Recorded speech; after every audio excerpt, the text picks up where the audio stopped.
Hello, welcome to another edition on GH Brains. This is Isaac Luga. I'm going to be your tutor for today. We are going to look at application of trigonometry, specifically angle of elevation. And if today is your first time here, don't forget to hit the button to subscribe. An observer stands 20 meters away from a building. If the angles of elevation of the bottom and the top of a flagpole on the building are 36 and 38 degrees respectively, find the height of the flagpole. Okay, let's look at the solution. Now let's take this as our building and the flag on the top of the building. Let this guy be our observer.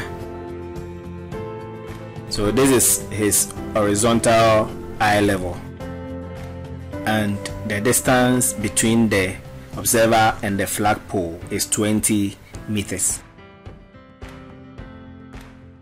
The observer lifts his eyes from the horizontal eye level to the bottom of the flag at an angle of 36 degrees. Also, he lifts his eyes from the horizontal to the top of the flag at an angle of 38 degrees.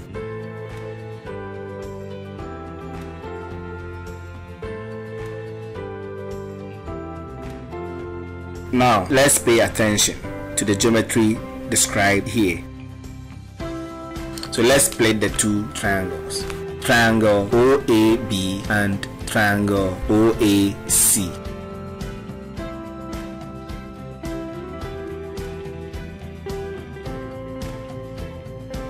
So from figure 1, we can write it as tan 36 equals the length of AB over 20. So making length AB the subject, you get 20 times tan 36 equals the length of AB. That is 20 tan 36 is equal to 14.53 meters. Again, from figure 2, we have tan 38 equals AC over 20. So making the length of AC the subject, we have 20 tan 38 equals the length of AC. That is, the length of AC is equal to 15.63 meters. So to find the height of the flag, we have to subtract the length of AB from the length of AC. Thus, the height of the flag is equal to 15.63 meters minus 14.53 meters. Therefore, the height of the flag is 1.10 meters.